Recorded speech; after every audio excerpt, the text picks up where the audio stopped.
a day. Two a day. But how strange life is, and how marvelous sometimes. Marvelous indeed. Welcome back to Dishing on Julia, the official companion podcast of Julia, the Max original series inspired by the life of Julia Child. I'm your host, Kerry Diamond, and I'm the founder of Cherry Bombe Magazine and the Radio Cherry Bombe podcast, where I report on some of the most interesting women in the world of food, including trailblazers just like Julia. I haven't seen your show, Mrs. Child, but the briefing book suggests that America trusts you. Oh, trust is the key to diplomacy. Shall we get on with it? After each episode, I'm dishing with creatives from the show, as well as special guests to give us a little perspective and food for thought. Today, we're talking about the second to last episode of the series. I can't believe it. Julia showrunner Chris Kaiser, who wrote the episode, is here to tell us all about it. And I also chat with Alex Prud'homme, author of Dinner with the President, Food, Politics, and a History of Breaking Bread at the White House. Alex is also Julia's grandnephew, so we will have a lot to discuss. Before we go any further, we are about to stir up a whole pot of spoilers. If you haven't watched the latest episode, check it out, then come on back. Everyone else, here we go. Biggest day of our lives. It is.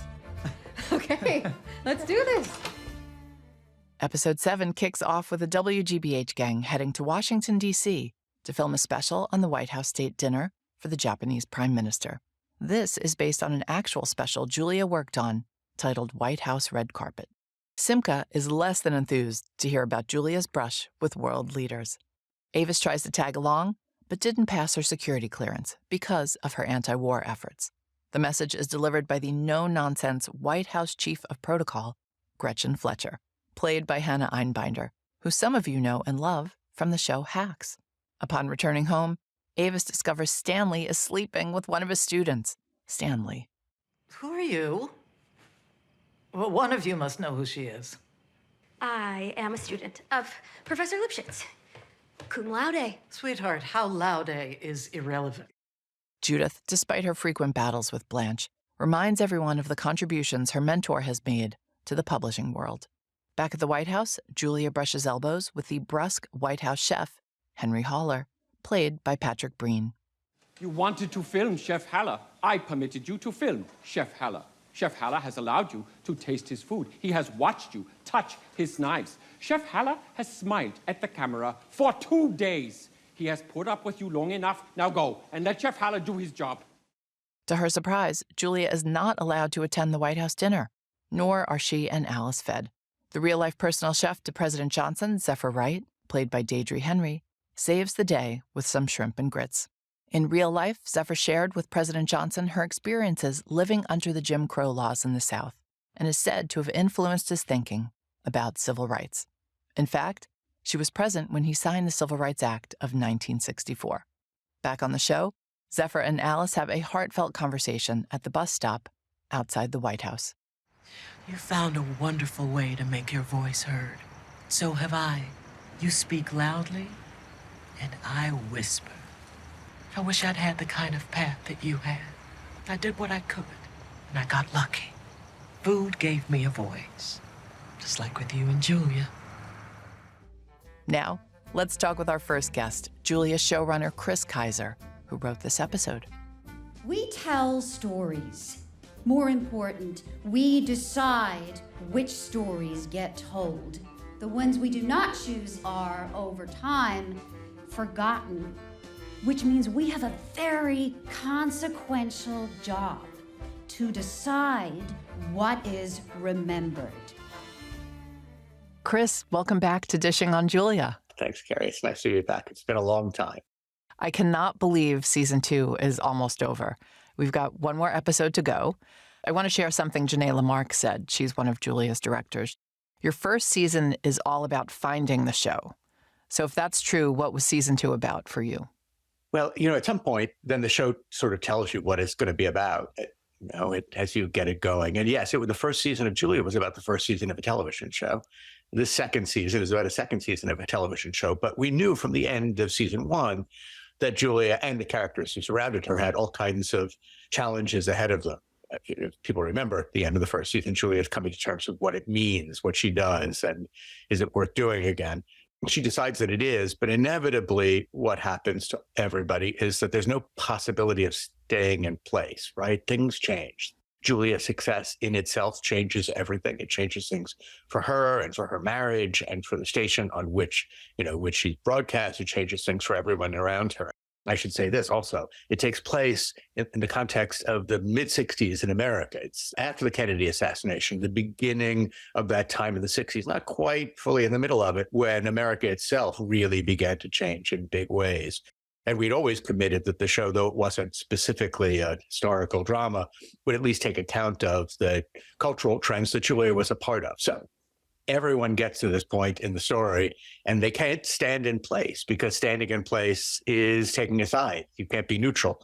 So this entire season is about how each of these characters, Julia at the heart of it, but Julia and Paul secondarily, and then everyone else, deals with change in their life. And are they for it or against it? Are they standing up against it, or are they moving with it? And it turns out not to be a very easy question to answer, because change comes with complications. And Julia, I think one of the things that we wanted to do was we wanted to play into the contradictions of Julia, that she was both on the forefront of certain cultural movements, but also a product of where she came from. And she changed her mind a lot, and she speaks on both sides of many issues. This is a journey for Julia through the middle of the '60s and this period where she'd become a kind of cultural icon and has decisions to make as to whether she's going to be an advocate for or an opponent of change, whether, as we deal with in the very beginning of the season in terms of food, whether she stands for innovation or for a more conservative approach to life. And we talk forever about how that plays out in each character's storyline. But that's the idea. The whole season is about that, and it's constructed around that, and it begins and ends on that question. And Julia changes over the course of it, learns some things, very importantly, learns some stuff in episode 7, though it's not obviously our attempt to be teaching people things, but you do it by osmosis. What would you say Julia learns? I think Julia learns that she needs to be an active agent for change as opposed to a passive observer of that, and sometimes a holder onto of old ideas. And she begins the season, you said, in France, in conflict with Simca, embracing the idea of new cooking and newness in general. Those early episodes are all about kind of looking back toward World War II, where in the years after World War II, when that whole group of people started in Europe together, and whether they look toward the future with hope or with a little anxiety about the loss of things that define their lives. Julia stands at that point for entirely a forward-looking point of view. But she finds herself, in particular in the season, in conflict with her director, Elaine, and not necessarily always being an advocate for women, not necessarily being opposed to women in general, but not being a particular advocate for women in this season until we get to the end.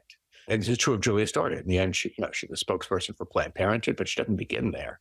So this is a subtle metaphorical way of dealing with this question for Julia of how does she move into that position of embracing all of the changes that she herself was one of the catalysts for. I want to talk about some of the locations before we talk some more specifics about this episode. You've taken Julia to some pretty incredible places in season 2. I was curious what you're saying about her world with the various settings. She's been to Provence, Paris, now the White House. Well, two things. First of all, Julia was a person of the world. Julia and Paul were incredible world travelers. They did more of that early in their life even than they did later. In fact, the show makes a very particular point in season 1, episode 1, of how their lives kind of become much smaller in a small house in Cambridge. But the truth is, they were always people of the world and absorbing influences and affecting things across the globe. We wanted to reflect that. But it's also true that you do a television show, and over the course of time, you want to expand its horizon. So it was really important for us to say, although Julia exists mostly in her small home in Cambridge in season 1, though we do see her go to San Francisco and New York. In season 2, as her fame increases, she returns to the places that were her roots in France, and she begins to influence the world in a broader way. She goes to Washington, D.C. It's both a truth about her past. She's a person of many parts and not provincial, and true about her growth as a person in the world as she becomes Julia Child television personality, that she extends beyond Cambridge. Paul talks about that a lot. She says, you're not just mine, now you're Cambridge's, now you're the world. He talks about her reach. And we wanted that reach to be reflected visually in some sense. That was the scope of the story. How did the idea come about to center this episode around Julia's actual White House TV special? In the list of things that we knew we wanted to do even before the show began, when we were beginning to pitch it, one of those things was Julia's visit to the White House. It's, the idea that she's the first person to be able to do that, and a woman, and it's centered around a state dinner. We just knew that that was going to be a focus of an episode. As we moved into the second season and began to arc out that story of the season, the way in which Julia begins in France, comes home, has to deal with her fame, the questions of the 60s that get raised, the beginnings of the civil rights movement, beginnings, I guess, but the, moving into that period where the civil rights movement just becomes so much a part of the life of Americans, the women's movement, all of that stuff. It became clear where the episode would go and what its purpose would be and how it would slide toward the end of the season. And the central truth that we took out of Alex Prud'homme's The French Chef in America was that Julia was disappointed in how she was treated at the White House. And you'll see this reflected in the episode in a couple of ways, of women behind the scenes and women not necessarily getting the full credit they deserve, although Julia obviously as a person tends to get a lot of credit. But interestingly, in this episode, feels as if, and rightly feels as if she's poorly treated. Was clear for us as kind of the tipping point for her. We loved setting it there and what it meant afterward. And it gets more complicated than that, but that's really the process. We knew we were going to do it. We had a feeling we were going to do it in the second season. We got together. Daniel and I always talk about the themes of the season first. We knew what that theme was. We brought it back to the writing staff. We all sat and talked about what the structure of the season would be, and it shifted toward the second half of the season and landed in episode 7 as a kind of meaningful turning point. It is, a highlight of her life. I should say, by the way, we moved it way up in her life. I mean, it actually happened in 1967. We set it in 1964, still in the Johnson administration, still with the Japanese prime minister. But we moved it for our own purposes to tell the story that we wanted to tell.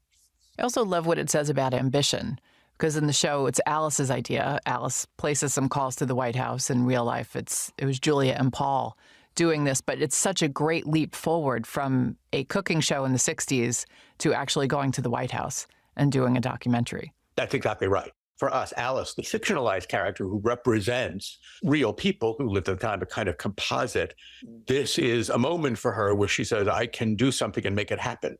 She does it in the context, by the way, without giving too much away, of feeling the risk that Julia might leave the station.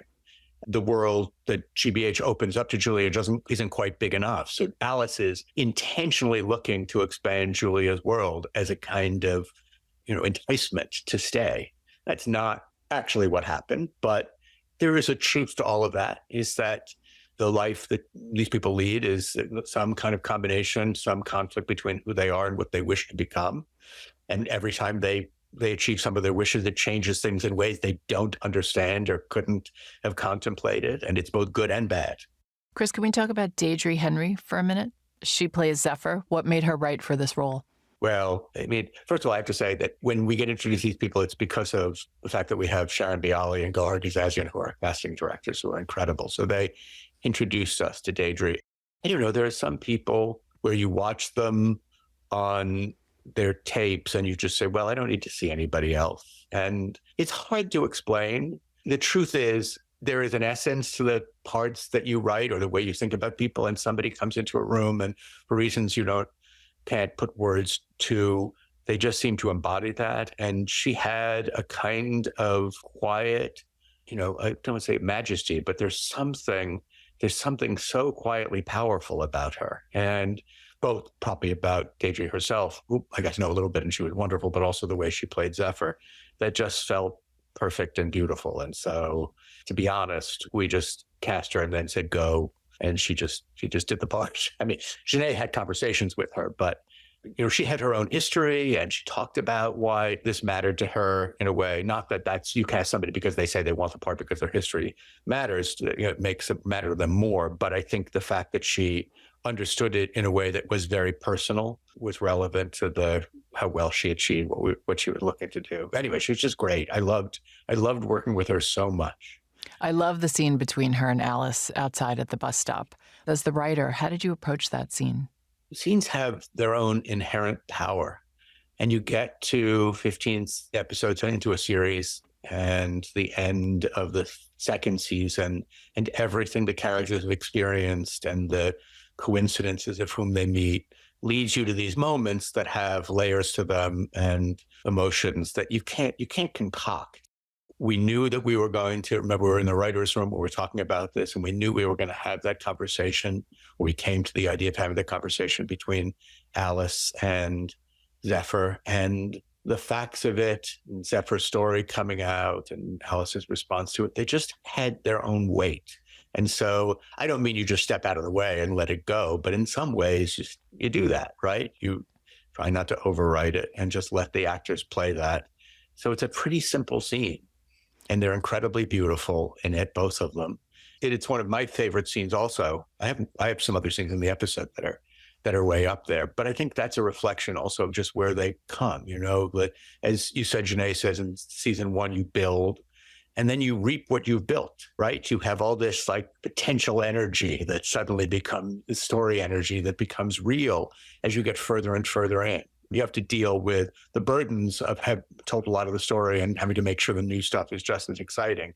But the huge benefit of the emotional weight of having known these people for longer, obviously not true for Zephyr, but definitely true for Alice. And the beauty of that scene is obviously in Zephyr's story, but I think very much in the way Brittany listens as Alice to the story and the way she talks about her own experience in relation to it. It's seeing it in part through Alice's eyes that gives it the weight that it has. And that's Brittany. Do you remember anything from the set that evening? Yes, it was very, very cold. It was extremely cold. That's what I remember. I mean, it's a very simple scene, right? They walk and then they sit down, and Janae shot it very simply, although that stuff with the bus is really beautiful that she does. And so it was just, the actors and in very cold weather. But it was great. I remember it as much in the editing room, because you get to the editing room and you think, do I have choices I have to make? But they weren't really there. It was probably the easiest scene in the episode to edit together. I loved having the chance to write and be part of that scene. I think Daniel and I both did. Chris, you mentioned that you have some other favorite scenes. Can you share them? Yes, well, obviously the final scene between Julia and Paul. But I also really love when Blanche finally gets her say, the way Judith Light plays that and the way Fiona, who plays Judith Jones, reacts to that. I find that scene very moving. It's a parallel kind of scene about a woman saying, this is the part I played in all of this. So that's one of my favorite moments in the show. When you were working on the script, do you find yourself talking to Julia? First of all, I know this is strange, I feel more like I do that with Sarah and David and those people. I mean, I think they have, at this point, Sarah's Julia is Julia for the show. I mean, the real Julia is real, and we do the research. But for me, I'm listening to their voices in my head. I'm saying it out loud, and I hear them, and I hear Fiona and Brittany and Fran, and I trust that is Julia and Paul. But it's Julia and Paul as played by the people who are playing in the show. So that's the truth of it. I don't go back an extra step and do that. I do it because that's who I'm writing for. Well, you have the most magical actors, so I'm not surprised to hear that. Yes, we do. We really do. We didn't talk about Paul that much. You decided to leave Paul back home in this instance, and we're so used to seeing them as a couple, as a pair. Why did you split them up in this case? Well, a couple of things. First of all, they are a pair at the end. And so it's in a very meaningful way. The end of the episode is very much about their pairedness. But that argument that they were a team, you can't just keep playing that over and over again, if you know what I mean, as you're writing. It's like, so that's only one side, which is there's just some obligation to find interesting ways of talking about the ways in which they're a team, whereas under pressure. But simply watching them work together, I think in and of itself is not enough to maintain the interest of an audience in the story. So that's one thing. The other thing is that we had a very particular purpose for all of this. And we're also playing games. How so? Because it's an episode in which all the women are undervalued for what they do. Paul stays home and is incredibly valued over and over again. Every time Julia talks about Paul, you cut back to Paul, and he's just the most important person in everyone's life. He's just a remarkable man. I mean, this is not to take anything away from him. And it is not, in the end, interestingly, the point of the story either. But it is interesting that at the same time as Blanche and Zephyr and Julia have to fight for somebody to say, thank you, you've done a wonderful thing. Everyone is thanking Paul all the way through. Why is that? It's a reflection of obviously who he is and how remarkable he is. But Paul's story is a different path from Julia's in season 2. It's connected and sometimes intimately connected and connected at the end. But the questions Paul has to ask in season 2 are about who he is, taking stock of his own life and what he's done and what he will do in the future, what his legacy is and how he defines himself. That's a big question to ask. And it becomes the very heart in some ways. It puts everyone at risk and becomes the heart of the final episode of the season. But in order to create some tension with that, episode 7 is about Paul's satisfaction with the way he's defined himself in the present, which is no small thing now that he's living in the shadow of a very, very famous woman. I mean, he talks about that a lot in the first season. We're not at the point where he has to understand it completely himself, but the rest of his life, he's going to be the less well-known member of the couple of Julia and Paul Child. And what does that mean? What is his value? And how does it relate to what he's accomplished in the past? So the episode is about big things for Paul. But then it becomes something else. And then it turns on its head and becomes about things that, and without giving away episode 8, but a reason to watch it is it has a kind of cliffhanger, which we never do really, or almost never do, as to who Paul was, who Julia and Paul were, what implications that have for their future. We've laid the groundwork for that already in the season. But that becomes the pre-active story in episode 8. So we had lots of stuff for Paul, but it needed to be away from Julia. It couldn't happen if they were always together and talking all the time, and he was simply there supporting her. It required him to be the agent of change or happiness in his own life. Chris, is there anything we should be paying special attention to in the final episode? Any Easter eggs, anything you dropped in there? Jay, watch episode 7. You have hints about what's going to happen and all of that. Things matter. I mean, the fact that Julia shot an episode at the White House, which is a little bit of a piece of propaganda for democracy and the meaning of America, plays out in episode 8. And certainly how Paul feels about himself and how Julia feels about herself and the questions of change and the ways in which Julia has changed GBH herself and is either a reflection of that or in some ways destructive of everything else that's going. I mean, all of that stuff gets played out in this episode. But if you watch episode 7, you'll understand the risks that exist in episode 8. And they're played for comedy a little bit. I'm a little sad because, making a television season is like, it's like cooking Thanksgiving dinner. It takes you forever and then people eat it in an hour. And that's what it feels like. All right. Well, we have one last question. This is a fun one. Sure. And you know this question. Julia is coming over for dinner. What do you serve? I think you had her over for dinner last season, so something new this season. Yeah, she's been over a bunch now. And so I was actually thinking that I wouldn't cook her anything. It's okay. I was thinking we'd go out. I was thinking because she loves Chinese food and I love Chinese food, I would take her to my favorite Chinese restaurant, or she could take me to her favorite Chinese restaurant. And I just want to hear her perspective on Chinese cooking for the first time. And who knows if we keep going, whether we get to explore the ways in which Julia and Judith were influential in the ways in which our palate expanded in this country. But, I've cooked for a bunch now. Not just the time you asked me, but it turns out a couple of times she's come over. And the last time I think I made her our, cooking from our Jewish heritage. So I just thought maybe this time we'll go have dumplings and other things, and she can talk to me about why she loves Chinese food, and I can talk about why I love Chinese food, and we'll share that. I hope she's okay with that. Chris, thank you so much. Our next guest is Alex Prud'homme, author of Dinner with the President, co-author of Julia's memoir, My Life in France, and Julia's grandnephew. At tomorrow's dinner with the Prime Minister, nothing will be decided, and no business will get done, and yet because of it, these two men who carry the weight of the world on their shoulders will begin to trust each other. And so the next day, it will be easier to reach agreements that make the world better and safer. Just because they broke bread together. Exactly. Alex Prud'homme, welcome back to Dishing on Julia. Thanks, Kerry. So great to be here. I'm so excited to talk about the White House episode of the show with you because your most recent book is titled Dinner with the President, Food, Politics, and a History of Breaking Bread at the White House. Tell me how the book came about.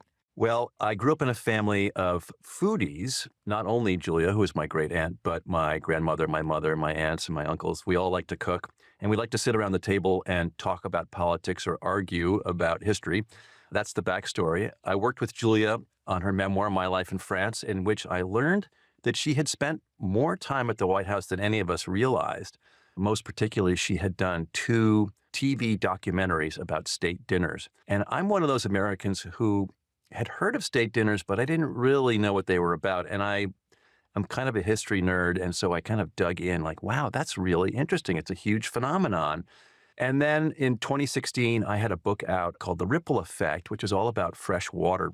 And I was invited to the White House to give a talk to mid-level staff in the Obama administration. And I had a friend there, and he invited me to lunch at the Navy Mess, which is the world's most unusual cafeteria. It's on the ground floor of the White House next to the Situation Room.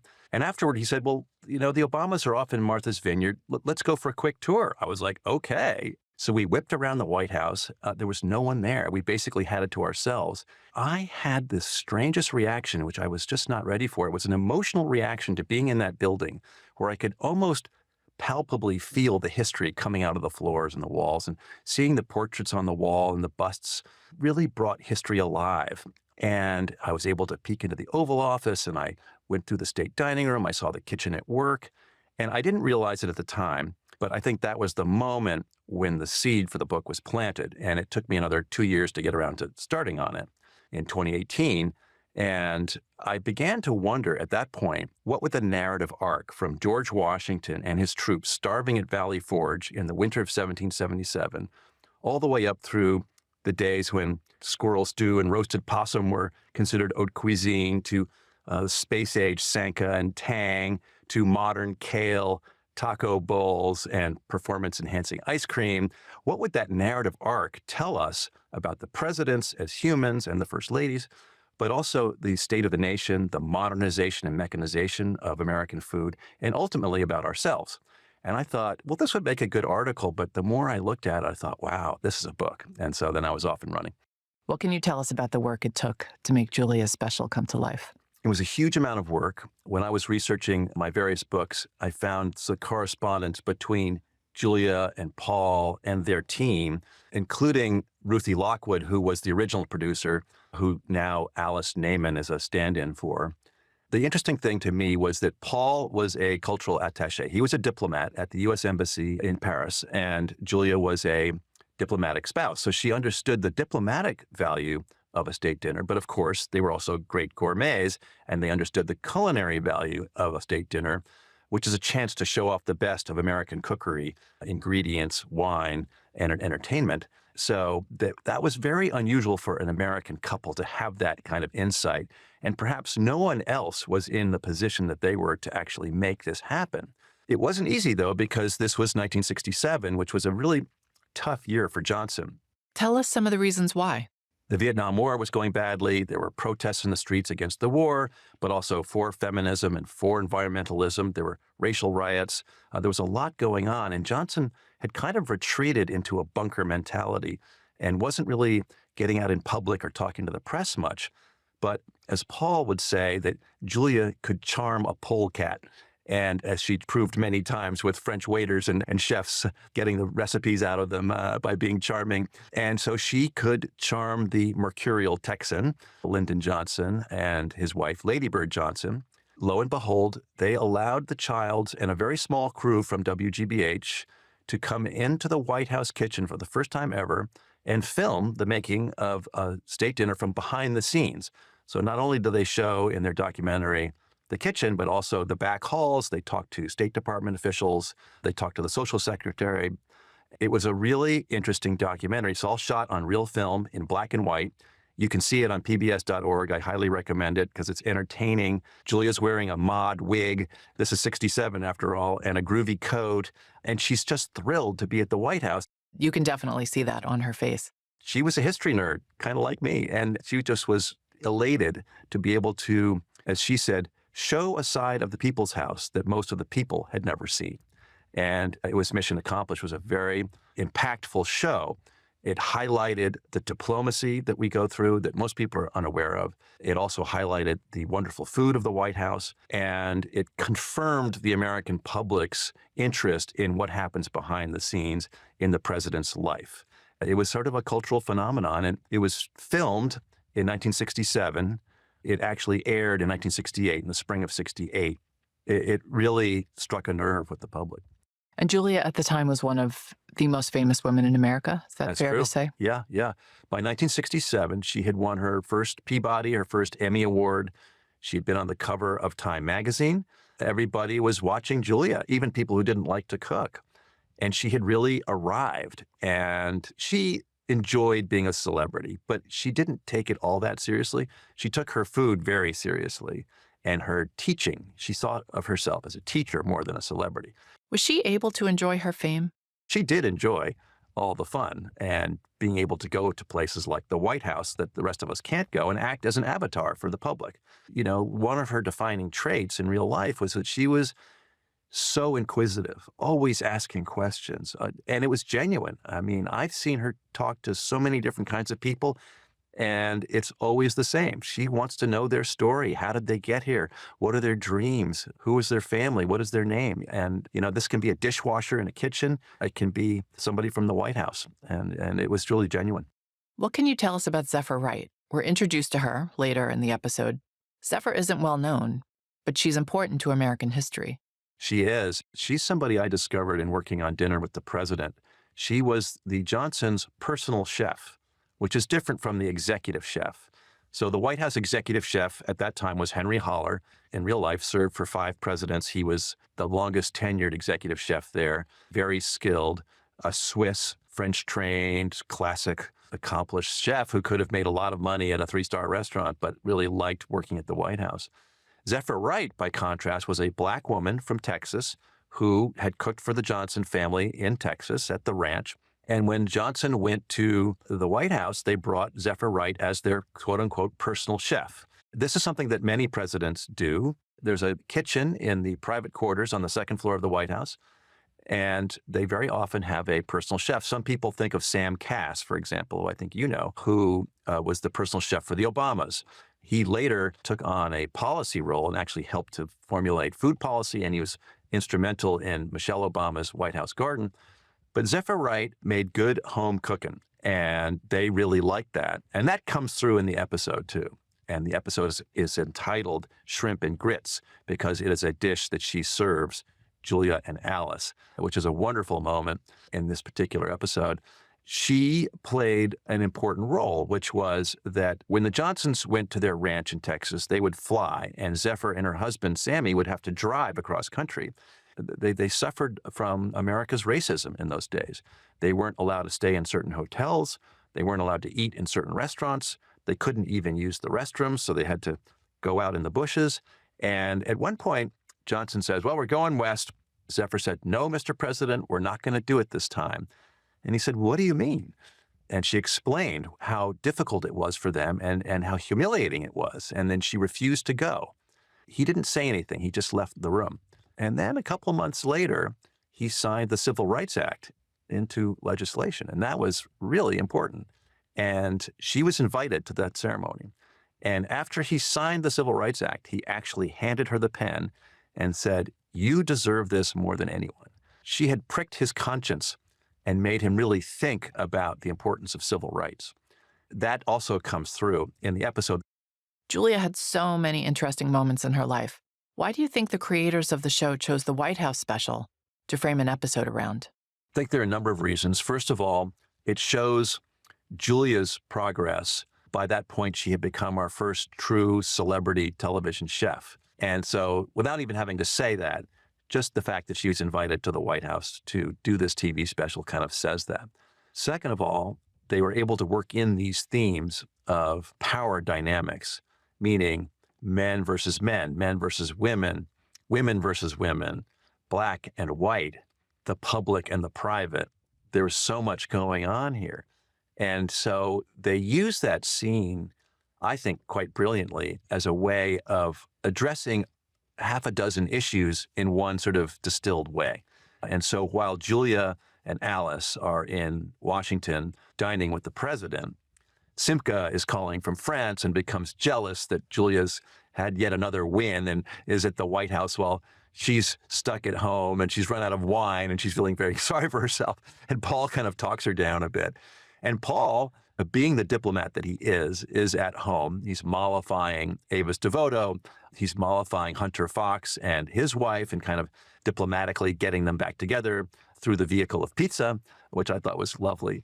So it contrasts perception and reality as well. So Simca's and Paul's perception is that Julia's down there having the time of her life with the president. The reality is she and Alice are stuck in a back room and not allowed to taste the food or do anything, while Paul is actually sort of the secret hero of this particular episode as he is diplomatically patching things up with various people. Julia did a second White House special for the visit of Queen Elizabeth in 1976. Gerald Ford was president. How did that differ from Julia's first White House special? It was vastly different. And this is another one of my favorite stories. It was 1976. It was the bicentennial. So this was an extra special moment. Queen Elizabeth and Prince Philip come over. This is the first time royals had come in many, many years. So they had meticulously planned this dinner down to the last minute. It was held under a tent in the Rose Garden. There was beautiful flower decorations, elaborate silverware. I mean, they'd really gone for it. The context is that Gerald Ford was running for re-election. You remember he did not get elected the first time around. He inherited the presidency from Nixon. So this was his first election, really. He was up against Jimmy Carter, who was surging at that point. This is July of 76. Gerald Ford kind of pandered a bit to the crowd here. So they meticulously planned this thing down to the minute, and then right before the dinner's going to start, a terrible storm whips off the Potomac River, drenches everybody, turns the lawn into a mud pit, knocks the TV lights down, gets Julia's dress wet. They all kind of have to regroup. Julia changes her dress. They go back. This time, the show is shot in color. It's for the BBC, so she's with British presenters, including people who've been on Upstairs, Downstairs. And yet again, though, they are stuck in a back room, kind of like is depicted in the TV series, looking at a little tiny TV monitor, not getting any taste of the food or even a drink of wine. They're served warm Coke, I think. But she has a wonderful time with Chef Holler, who's still the chef there. He does this beautiful lobster dish and a veal dish. And you see Julia cooing over it all. And there's a picture in the book of her in bare feet because she was 6'2" and Holler was a little more vertically challenged than she was. Despite this beautiful meal and the importance of the event, everything kind of remained a little damp. The first thing that happens is Bob Hope's jokes kind of fall flat. Then when the Queen and the President are dancing, the Marine Band inadvertently strike up "The Lady is a Tramp." Yikes, that's no good. The kicker for me is that the entertainment that night, and this is the pandering part, was the Captain and Tennille warbling about muskrat love, which Julia deemed not very queenly. And yet, at the end of the day, she and her producer, Ruthie Lockwood, were very happy to be at the White House with the Queen and the Prince for this very important gastro-diplomatic moment. And she said, we felt like two lucky girls. It was symbolically important. It was culinarily important. And despite all the gaffes and the faux pas, it was a great moment. Let's switch topics and talk about your grandfather, Charlie Child, to whom we were introduced earlier this season. Well, Charlie and Paul Child were twin brothers, fraternal twins. Charlie was born slightly earlier than Paul. And part of my job as a consulting producer on the show was to coach David Hyde Pierce on playing both Charlie and Paul and how they were different. And I thought he did a great job. Charlie was sort of the alpha male. Paul was more the beta, but they were both artists. Paul was a photographer as well as a painter and a jeweler and a woodworker. Charlie was really just a painter and mostly a portrait painter. But they were both wonderful painters, had very different styles. Did they have a bit of an antagonistic relationship? Yes, there was a slight rivalrousness there, a slight tension. And it's interesting that Charlie's wife, Frederica, who we called Freddie, was, like Paul, a quieter person, also a very good cook, I'll say. And so you have this interesting, the twins. So one twin is more bold and outspoken, and he's married to a woman who's quieter. And then you have Julia, who's bold and outspoken, and she's married to Paul, who's quieter.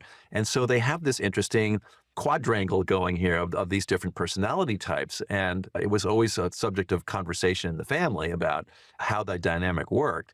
And it evolved, it changed. I think, of course, Charlie and Julia were very fond of each other.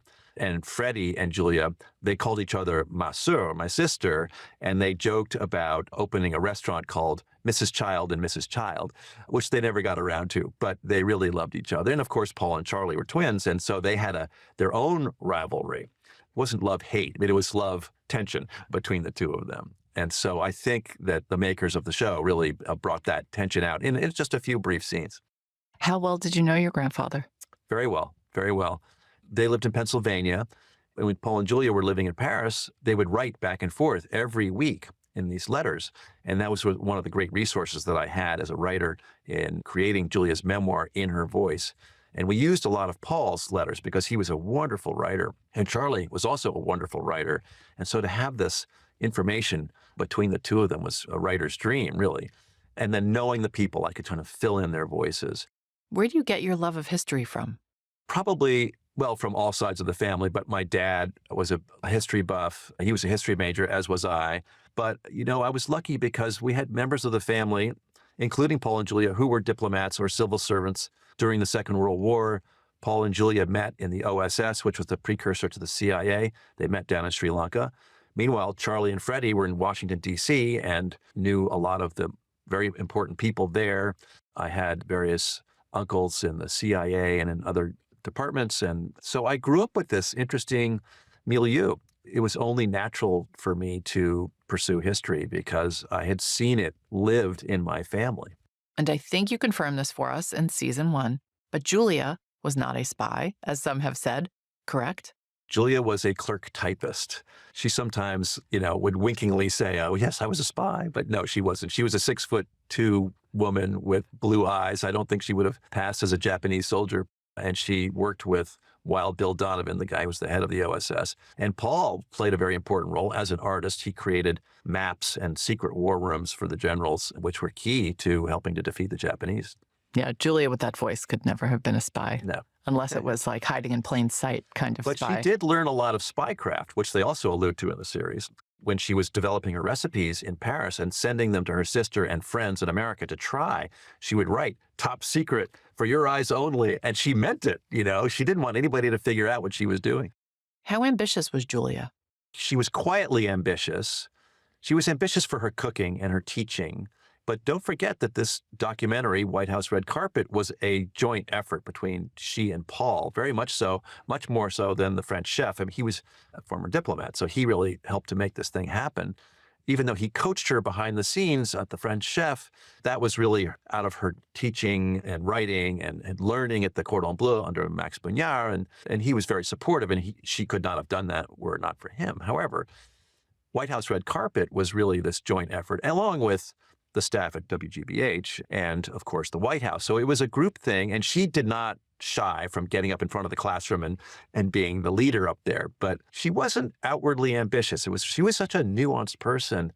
It's really hard to pin her down because she was kind of full of contradictions. She's somebody who loved to perform, and she liked being a celebrity, but she always felt that it didn't really define her. And one of my favorite stories was she insisted on carrying her own suitcase through the airport, and she would wait in line like everybody else, and they would try to move her forward. She said, no, I'm staying. And she really thought of herself as a normal person, as it were. And even when the Smithsonian asked her to donate her kitchen, she said, well, now, why would they want that? And that was a genuine response. It wasn't a put on. She really had this great self-confidence with modesty. All right, Alex, last question. We usually ask what you would make Julia if she were coming to dinner, but you had many a dinner with Julia, so we're going to switch the question around a little bit and go back to the state dinners. Which state dinner in history would you bring her to? I think if I had to pick one, it would be the very first state dinner for a foreign head of state, and that was in 1874 when President Ulysses S. Grant and his wife Julia hosted King Kalakaua of the Sandwich Islands, now known as Hawaii. And they set the pattern for what a state dinner should be. And I think Julia would have loved that. She would have also loved the meal, this 30-odd course meal prepared by Chef Valentino Mela. And to see the beginning of history, I mean, I just think that would be really cool because the state dinner remains relevant today and in the 21st century, because really what it's about is about bringing human beings together. whether the human beings are the staff members or the two state leaders, the president and his guest of honor, and how important that human connection is. I would argue even more so now in the internet age. People keep wondering if the state dinner has now gone the way of the dodo. And I say, no, it's the opposite. It's more important. It's akin to people wanting to have more physical experiences these days because we spend all the time in this virtual world. And yet the human brain and body crave experience. So getting these two leaders together is crucial for developing a rapport, which can lead to détente. It leads to a friendship more than just a relationship. They become more than cardboard cutouts of their stand-ins for their nations. They become real individuals. And that, as Nancy Reagan would say, you could get a lot of work done at these dinners. And she was right. It was really important to get these leaders together. And so it is worth all the time and money and effort to put these things on. And they're, in fact, a very good investment. Dinners and diplomacy. That's it. Thank you to Chris Kaiser and Alex Prud'homme for joining us on Dishing on Julia, the official companion podcast of Julia, now streaming on Max. Dishing on Julia is produced by the Cherry Bomb Podcast Network. Special thanks to Stephen Toll and the team at CityVox. Our executive producers are Catherine Baker and Yasmin Nesbat. Our associate producer is Jenna Sadu, and our editorial assistant is London Crenshaw. I'm your host, Kerry Diamond. We'd love for you to leave a rating and review for Dishing on Julia on your favorite podcast platform, and be sure to subscribe. When you leave your review, tell me which state dinner you'd love to attend. And yes, you can go back in history if you like. In the meantime, leaving you with some wise words from Julia's favorite diplomat, Paul Child. How can you possibly find your light when she's such a bright star? That light illuminates us too. And she'll never leave you behind.